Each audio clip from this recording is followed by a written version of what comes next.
I want to talk today about art and creativity. And when I say art, I don't just mean painting or music or writing poetry or writing books or that kind of art.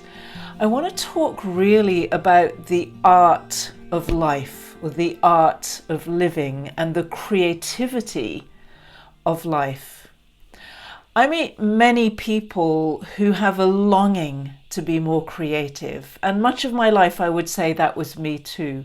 I felt this deep thing inside me of a need to express myself more, to create, literally to make things that expressed probably something from the inside of me, and I wasn't easily able to fulfill it. And I meet many other people who say things like, I don't have a creative bone in my body, or I'm not a creative person. They're people who see themselves as not artists. They don't have any desire to write or sing or make music or paint or create art of any kind. And so they put themselves out of the creative bracket. My experience over many years showed me eventually, and I would say this dawned on me quite slowly, that the real art that we are all creating, whether we feel ourselves to be a creative person or not, is our life. I see my life in a way as a composition, a musical composition. Sometimes I see it as a painting, not because I see it out there as something that's been created and then I can have a look at. It's almost the opposite of that. It, to me, is the ultimate creative act that I am participating in. So what I'd like to do today is unpack this creative activity that actually we're all participating in, whether we think we're creative or not, and see what it means to be doing that while we're living. So often, especially when we were younger, we were just pretty much living the life that we were born into. We did the things that our parents wanted us to do. We found some things that we loved that were definitely our own expression. It might have been sport, might have been music, whatever it was for you. You found your passions or your interests or the things that you wanted to focus on, and gave you some sense of self-expression rather than just belonging to the world that you were born into. And maybe quite a lot of life was lived that way, and there are questions about life, there are some longings about life, there's some curiosity about life maybe. But certainly when I was growing up, I never heard people talking about life as a creative activity.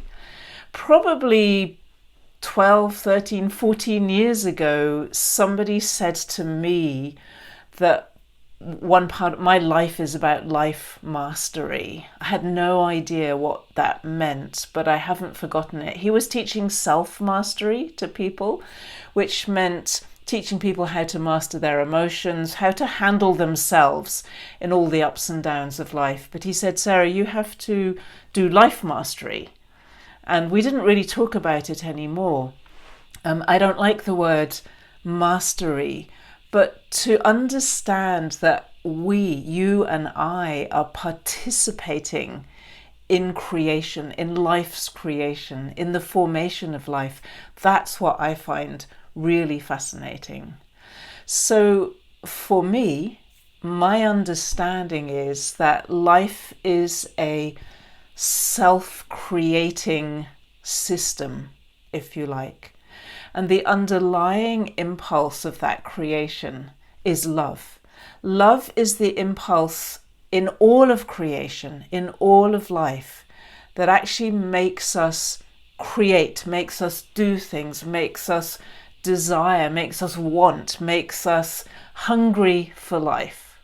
When we feel no love, so when we feel fear, or when we feel hatred, or when we feel depressed, or when we feel angry, there isn't a desire in there to create. But when we experience love, there is a desire to create. There is a desire for more goodness. There's a desire maybe for beauty, or maybe there's a desire for more joy or freedom or whatever it is, or there's a desire to do your work better, to be very good at something, to contribute something to other people in the world, to make money by doing something that feels valuable and meaningful for you, rather than just fulfilling tasks for other people so that they pay you. Love is the impulse that lies beneath that at a personal level, beneath our personal creativity. And my experience shows me that love is the impulse within life itself. It's like the pulse of life that enables or empowers creation. Now, you don't have to agree with me about that, but that's where I'm coming from while I'm talking about this topic. And I say that because that's how I experience it. So for me, it's not so much a philosophical understanding or a mind thought or something that I've read. It's something that I don't experience all the time, but from time to time, I know absolutely without question that love is the underlying, the floor, the ground of life, if you like. And it is the energy from which life springs. It's the energy from which all of creation is formed. And that for me is very interesting, especially for us as human beings, because we, as far as I can see on this planet, love is very important here. Love is an energy, or it's an expression, or it's an action. We can look at it different ways. That is particularly, how do I say this? It's like it pulls human beings together. When we bring love into situations, very knotted up, tangled, challenging, conflict-filled situations are able to unravel themselves. When we bring our minds into those situations, we often make them more complicated. It's almost like we tie more knots into them. But when we can bring love as our primary quality into a difficult situation, that is where we seem to have the most capacity to make things better rather than worse. And we can see from all the great spiritual teachings on the planet that love is very important in all of them.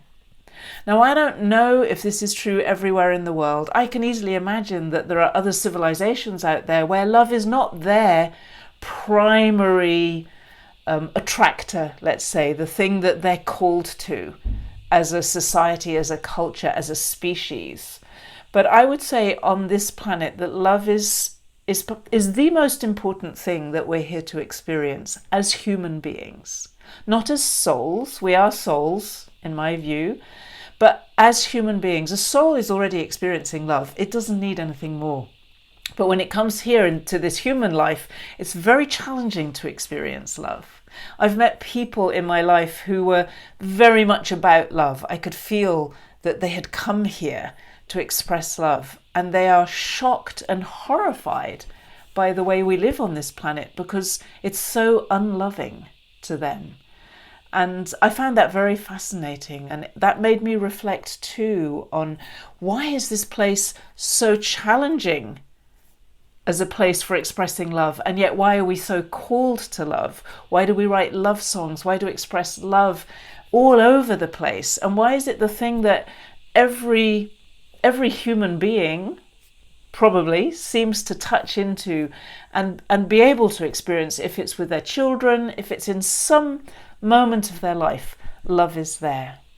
So for me, love is the underlying condition for creation itself, so the formation of life. I don't see creation as a single point, a big bang that happened. I see creation as the constant upflowing of life, the constant product of life, that life itself has to create itself because of this love that is the underlying energy of life. Love has to create, love has to experience itself, love has to know itself. It can't just be love that is not expressed. Love doesn't make any sense if we don't express it. And so we are in creation. We are pieces of creation. We are actually parts of life, particles of life, you can say it however you like, that are part of that creation process. And we are constantly in formation. So we don't stay the same from pre-birth, from conception to birth, to being an infant, to being a toddler, to being a child, to being a teenager, to being all the other ages we go through. We're actually constantly alive and constantly changing. And if you look at the difference between you as a baby and you now, it's absolutely huge, even though there are so many parts that have stayed the same, especially on the inside. So we are constantly in formation. We are constantly in movement. This is creation at play, or creation at work, however you want to see it. This is that love of life expressing itself through creation, through you, through me, through all of us in this dynamic system of life that we're participating in.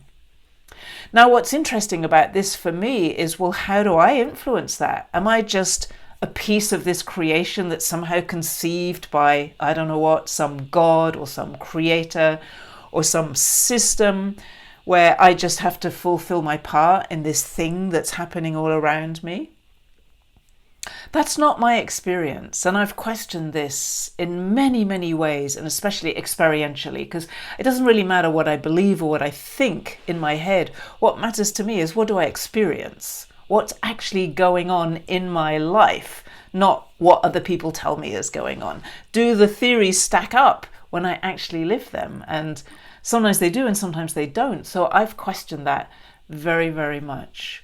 So how do I influence this creation system? Well, without going into too much detail, the thing that I want to say is that my experience is that I and you and each of us very directly influences the experience that we're participating in. We don't control it, and we know that. We can put a huge amount of energy into trying to control our life, but it doesn't work. We just cannot control it. Things happen that we had no idea about, we're completely unprepared for, both on the good side and the bad side. And that's part of the beauty of life, actually. So we definitely don't control life. But we are definitely not pawns in the system of life, just being pushed around from one place to another, fulfilling some destiny that has been formed somewhere else and that we don't know anything about. We can sometimes feel like that. We can sometimes feel like, what am I supposed to be doing? What is the thing that I need to do that will make me feel fulfilled, that has somehow been predetermined and predestined? And that can cause us to look outside ourselves for the answer to that question. But actually what I see is that we are a part of life. So we are a living being, clearly, that is part of the living system, which is life, and we're not separate from it. We're literally just a seamless part of it. We have an identity which is fairly porous. Like, my identity doesn't stop here around the edge of my body. My body does, but my body can sense things around it. So it's sensing the temperature of the room today. I can hear the cicadas outside in the trees as I record. So I'm sensing things outside my body. And so my body is kind of reaching out almost. My senses reach out. I can see outside of the window. And it's very hard to say that all ends here, because in a way my senses reach out and bring things back into my experience. And so we're a part of this living system. I'm also breathing the air that the trees outside my office are kind of helping to produce for me, and the air that I breathe out is then going to go in and give carbon dioxide to those trees. So we can't easily separate ourselves. Is that air that's inside me part of me, or is it still outside me, separate from me? Like, these are crazy questions to ask in a way, but it's useful to recognize that we really are part of this dynamic, interconnected, interpenetrated world, if you like, a world where everything is kind of inside each other, inside itself. So we have this individual identity, but we also have this sense of being connected with everything, and everything's alive. And so my experiences through my thoughts, through my feelings, through my actions, through my energy, I influence the flow of life. I'm touching it.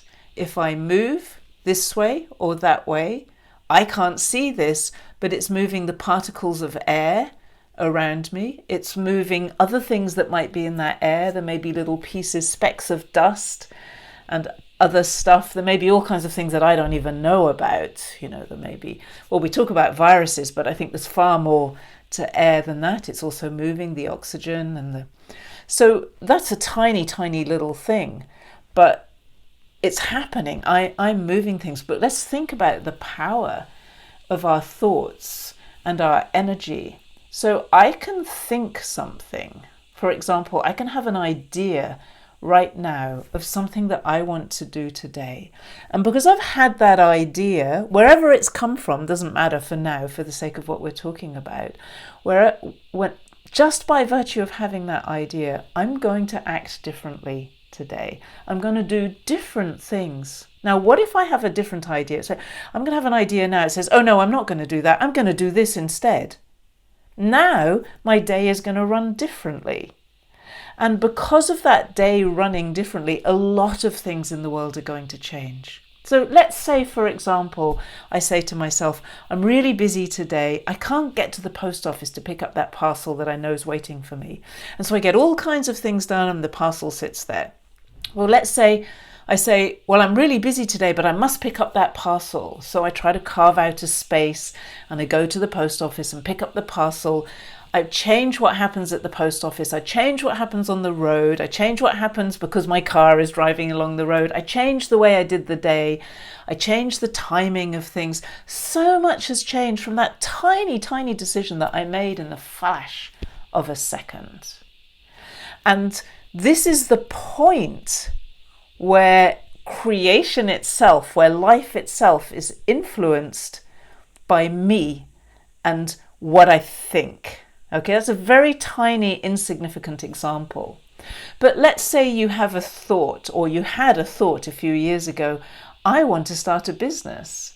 I want to be independent. I want to make my own money. And from that thought, you continue to have more thoughts. And those thoughts started to turn into perhaps some research. And then that research started to turn into some action. And that action started to create some reactions, both from yourself and from other people around you, which turned into an organization, maybe a solo organization, maybe several people that interacts with clients and suppliers and creates experiences for people. From that single initiating thought, there is a huge array of activities that have emerged and changed the world, literally, because you created something from an idea or a thought. Very powerful power, a powerful power that you have inside you. Now let's look at the power of our feelings, our emotions, because this is very interesting. Let's say you had that thought, I want to be in business, I want to be financially independent, I want to be making my own money, whatever kind of business it was. And then you said, oh, but I just feel so awful and I'm so sad today. I don't think I can do this. I'm just going to stick with what I'm doing.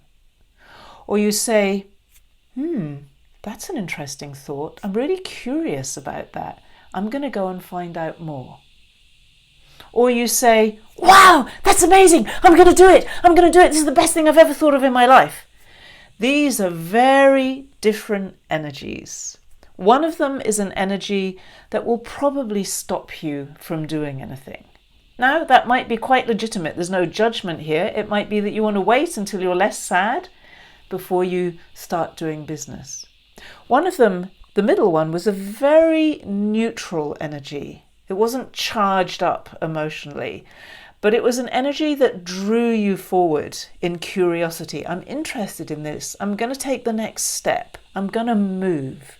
And the other one, the third one, was a very excited energy, very charged up. But maybe you could feel it's also very scattering energy. It actually scatters your energy all over the place.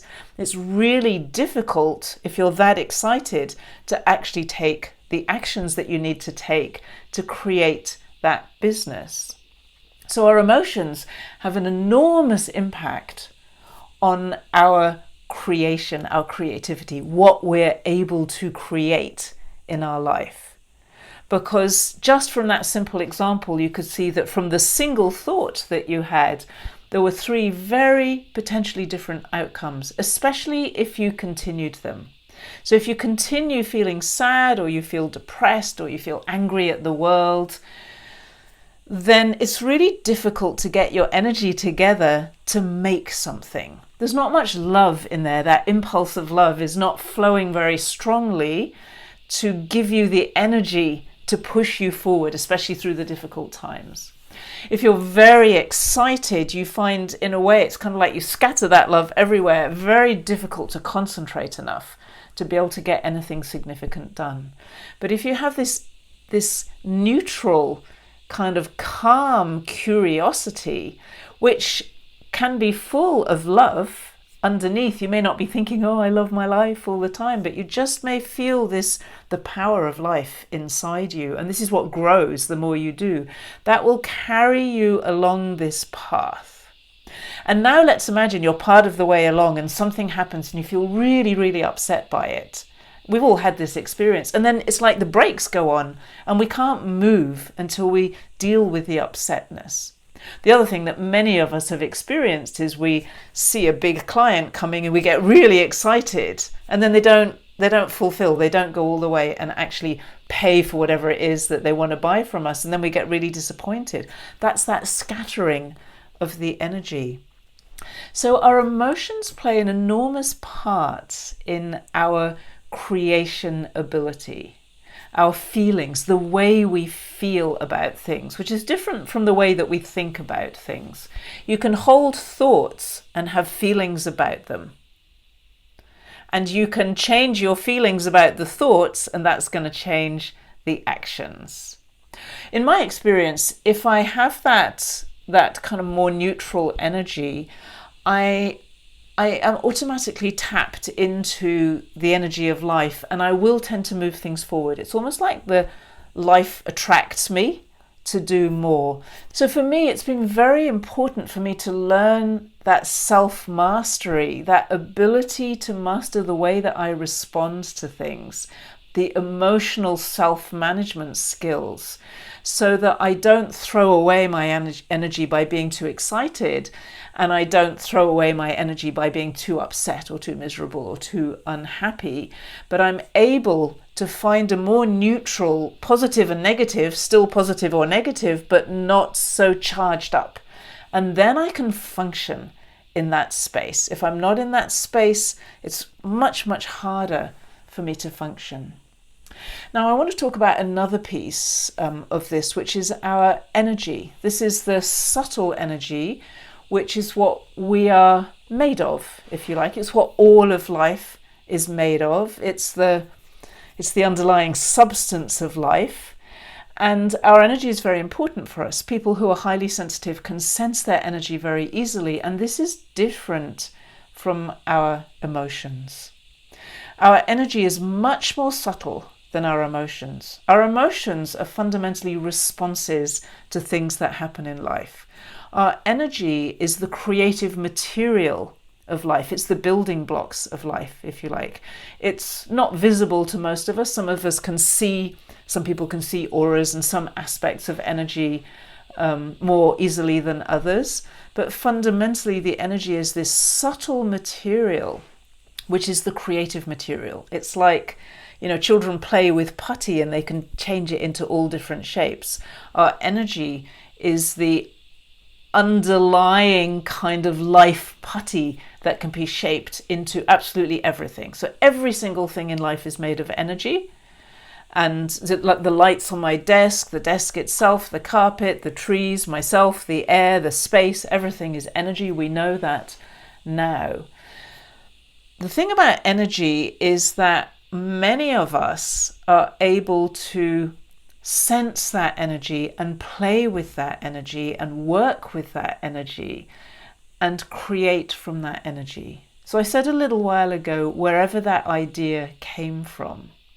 In my experience, our ideas, our creation, our creative impulses arise out of the energy of life itself. Now, they may appear to come from, there's something that happened here and a thought I had there and a book I read there and an idea I had there, but where did all of them come from? They all came from the energy of life itself. In fact, all of that comes from this fundamental impulse that I started talking about at the beginning, which is love, and love wanting to create itself into something so that it can experience itself. So for me, this understanding about energy, knowing my energy better, experiencing energy is really important, because that's where I'm far more powerful in my ability to interact with life itself, in my creation ability. So this is really, really interesting. Maybe you can feel the resonance of things. You can feel that this sounds really clean and clear and honest and true. And this thing over here, somebody said, it just doesn't feel right. They're saying all the right words, but you know that it's not, somehow what they're saying doesn't resonate. It doesn't feel good. You don't trust them. So we can be very sensitive to these things. Maybe exactly the same words, but a different energy. Now, if you think about that example, it may well be, especially if you're very sensitive, that the energy is more powerful for you than the words. If we only listen to the words, we are easily manipulated. If we're able to listen to the energy, we're able to maintain our sovereignty in our own life, the sovereignty of our own creation and interaction with life. That is very, very interesting. So the energy gives us information. In a way, it is information. I sometimes think of it as the coding of life itself. When we're tuned into the energy, we can pick up ideas much quicker, a long time before they become a mental idea. We can sense into something. We can feel, there's something really interesting here. I don't know exactly what it is, but I'm curious about it. And it's like we draw it towards ourselves until it becomes an idea that we can hold in our mind and express in words, and then it can become something we can have an emotional response to, and then it becomes something we can take action on. So from the energy field, it forms into an idea that we respond to, that we then form into something material. We make it happen on this planet, and ultimately, of course, we let go of it. So when we're able to tune into the subtle energy, we're able also to influence things at a much earlier stage. Let me give you an example. Let's say that I caught that idea of creating a business and I've gone into action, and now the business is working and we have clients and things are moving along, and I'm thinking about or reflecting on what direction are we going to take. I can tune into the subtle energy of any direction I choose and sense at a subtle level, is that positive for this business? Is this positive for this business? How does it feel? But it's not the emotional feeling like, do I feel great about it? It's, does it feel enriching for my life? Does it feel like that is going to give me more of what I'm looking for, more of what I'm trying to create here, and less of what I'm not looking for and don't want to create?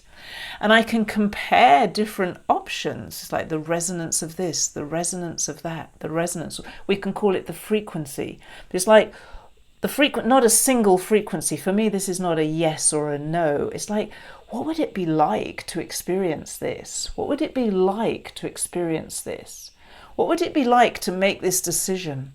Now, I can't be 100% sure because many things will change along the way, but really what I'm doing is reaching into the energy of the future to see if I can experience, if I can taste it, to see if that's a future that I want. I then respond to that. It's like, ooh, I like that one. But there's a little bit here I don't like, and I change my story. I play with it a little bit. And then it's like, oh, I like that better. So I'm using very subtle skills to influence decisions that I'm going to make by reaching into the energy of the future, bringing it back into the present to experience it now. And then make a decision that is going to change reality. It's going to change what I do.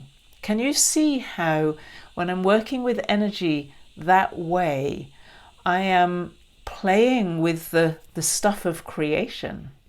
I am moving it. Even having a thought about it moves the energy, changes the energy. It's so subtle. And it's everything. It's our thoughts, it's our feelings, it's our bodies, it's everything. So every thought I have actually changes the energy field. And in this case, by reaching out to the future, I'm working with the stuff of energy rather than just thoughts or just feelings, emotional feelings, and changing my decisions and therefore changing what gets created through my actions. So perhaps now we can start to see why I'm talking about creation and art. Well, as I discovered all of this through my own experimentation, I started to see that I am rather like a composer in my life. But my life is an ongoing stream of music. I like to think of it as music because music is so multi-layered. If you think of orchestral music, you've got so many instruments in there. You've got so many options of different kinds of sounds and a great deal of contrast. If you compare a double bass with a piccolo, you could hardly imagine that they're from the same family. Both musical instruments, both part of the orchestra, but radically different. So if I think of my life a bit like an orchestra that's playing music that's already happening, and then I say to myself, I want to change the direction of this music because I have a deep, subtle sense in myself that there's something better that I can be doing than the plan that seems to have been set on my actions so far. And from there, I start to play with that resonance. How do I want the music to sound in the future? Which way do I want to take the melody? Which way do I want to take the harmonies? Which way do I want to take the experience that is created through this music? And then I start to, at a subtle level initially, and then it comes into my mind and it comes into my emotions and it comes into my action, I start to change that. I just literally start to move the energy into a different direction. As the energy moves, the ideas change. I start to get different ideas. As the ideas change, my feelings about the ideas, my emotional response to the ideas is changed, and my actions are changed. So let's give an example. For example, I could say, I want to take this orchestra, this music, into a really radical direction, totally different from anything I've done before. It's kind of make almost a break in the flow of the music that I'm already in. And then little by little, I start to have these very radical ideas of things that could be done. And then I have a very fearful response to that. No way, that's far too radical. I'm going to throw everything away that I've done. I don't want to do that. I don't want to do that. And then I don't do it. So I don't change the music. Or I have an idea that feels so resonant and feels so attractive to me and so much what I want to create in my life. And then as it starts to form into words and pictures and things that I can express and share with people, it feels even better, and maybe I can tweak it. I can say, well, I don't like this bit. Let's tweak the energy, have a better idea, get a better idea. And I feel a nice warm feeling inside myself. It's like, I would love to do that. I would love to see that become real. And then I take actions that are in alignment with that love for creation. I want to experience this so much, and I want other people to experience this. This just makes my heart sing, and I know that other people are going to love it too. Can you feel the power of the impulse of love in this creation? And can you see how you are then the composer of the music? But like a composer, you're not inventing all the instruments. The composer doesn't need to invent the instruments. The composer can use the instruments that are already available and then make music with them. So life, there are so many components of life that are already available to me. And as the composer, I can play with those and realign them and move them around and turn them into different shapes, which shape the music of my life. Now, then what I started to notice is that I'm not just the composer. Not all of my life am I in this deep creative process of literally consciously shaping my future as far as I'm able. Being aware that I actually can't control the players. You know, they don't play exactly what I write on a piece of paper. I can't do that. I could write a business plan or a life plan, but life is a lot bigger than that. And there are many players in it, and I don't have control over them. So I can try to harmonize them, coordinate them, bring them together, but I can't control them. Okay? So that's one activity, but I notice that sometimes I'm more like a conductor. It's like the music is there, I've set a direction, but I'm kind of doing that harmonizing thing, holding the orchestra together, trying to make things work in a coherent way, building tension and then releasing it and holding that tension so that it has beauty in it and everybody's held with it. Everybody who listens to this life, watches this music, is held in that tension and then feels the relief as the tension is released. This is the exquisite beauty of music, and this is the exquisite beauty of our lives as well. The way we're able to work with tension and release, the way we're able to create ideas that do create tension and challenge, and then we're able to fulfill those ideas and experience the relief and the release and the enjoyment of the fulfillment of that idea. What an extraordinary thing that we are involved in as we create. And then I started to notice that I'm not only the conductor, but I'm also a player in the music. I'm the actor in my own music, and I'm acting in that music with many, many other players, which are you and all the other people around you in your life, me in my life. And so I'm on that stage playing that music. The things that I do every day, the decisions that I make, this is playing the music. I'm just in there doing it. And sometimes that's all I'm doing. Right now, I'm just doing the thing that I'm doing. I'm so involved in it, so engaged in it. I'm more actor than anything else. And yet at the same time, there's a sense of this beautiful stream of music that I am sharing with you, which I love, because it so lights me up to be able to share this kind of experience with you. That's what I love doing, and so I'm very happy to be here. So here I am, sort of composing, but not in that deep reflective state. Definitely conducting a little bit, but it doesn't take a lot of conducting to be able to do this.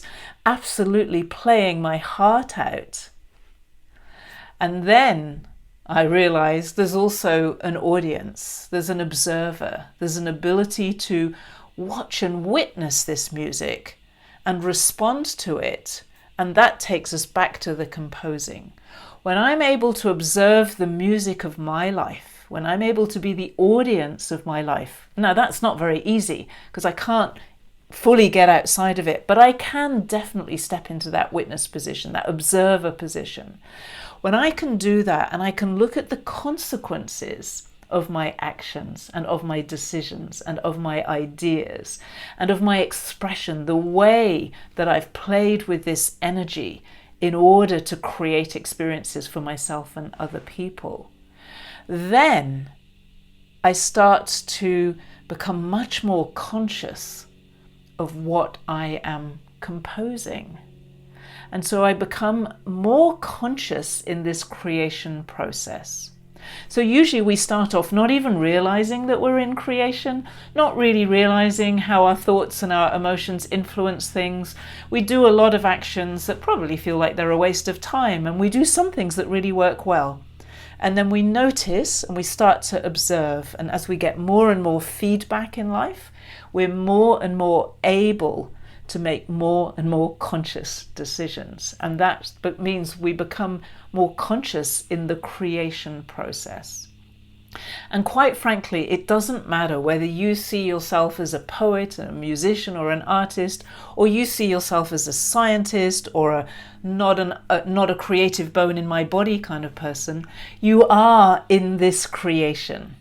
You could create a different image. Music works very well for me. It might not work well for you. So create your own image and recognize that you are a creator using materials that are already in your life. You didn't create all of the materials, but you are a creator. You are a creative power in life. The decisions you make, the actions you take, the feelings you have, the energy that you play with are all part of your creation. You are influencing the outcome not only for you, but for many people around you. And ultimately, because we're playing with the stuff of life, the actual underlying material of life, we're actually influencing all of it, because all of it is touching. When I move the air here, that's moving other things, and those things are touching other things, which are touching other things. Everything is connected, and so everything is moved by every movement that we make. Every thought we have, every feeling we have, every little bit of subtle energy that we move around and play with and touch is touching everything else. And therefore, you are literally participating in creation, in the formation and the reformation of life all the time. And life is constantly forming itself in this moment and reforming itself. You are that. And therefore, in my view, your greatest art, your greatest work of art, your greatest creation is your life itself. So if you're one of those people who has a longing to be more creative and think, well, I really need to write a book, or I really want to make more music, or I wish I could go back to doing some painting, that's fine. Do those things. But sometimes I think what you're really longing for is actually to be more conscious in the creation aspect of your own life, which might include, by conscious choice, more art, more music, more poetry, more what we think of as traditional art. If you're one of those people who tends not to think of yourself as an artistic person and doesn't have those longings, but you're living a life and you're wondering how to live your life well, then just step into the artist that you are actually, or the creator that you are actually, with a scientific or whatever your particular character and nature is. That's going to be the nature of the music that you're forming. It's going to be a different kind of music, but we need all different types of people. Of course, we could extend this, and I'm not going to go far into this now, but we start to realize that my music and your music is playing together, and I'm playing together with all the other people who are in my life. And of course, that's touching all the others. I'm really playing with the trees and the soil. I'm playing with the building materials, with my computer and the subtle signals that are now being transmitted across the world just through my talking and then putting it onto the internet. And so we start to look at life as one vast connected orchestra, in which there are sub-orchestras playing their part, in which there are departments, sections, the wind section, the string section, in which there are players. I'm a player, you're a player. And then, of course, we could break it down further and further. And so we start to get a magnificent experience of what it means to be a part of life. And the creative power that we're participating in, that is not creating nothing out of nothing. It's creating something different out of something existing. We are constantly in the flow of this life that is already formed but is reforming itself in every moment, and we influence that without controlling it. For me, this is a beautiful image and understanding of life that has made me much more conscious of the decisions I make, much more conscious of who I am in the world and what I'm doing about that, what I'm doing with me and my music. And it also attracts me to be more conscious still. I notice areas of my life where I'm being the audience, where I'm saying, I want to change that. I want to change the music there. And so I actively participate then in shifting the music of my own life, knowing that that's also changing and interacting with the music of other people's lives. So for me, the greatest piece of art in your life is your life itself. You are the artist, you are a creator in the way that we are creators as human beings. We use existing materials to create something new, a new experience. You are that creator. You are an artist. Your art might include very cognitive elements or scientific elements, non-artistic as we would describe them, but they are absolutely a part of the art of life.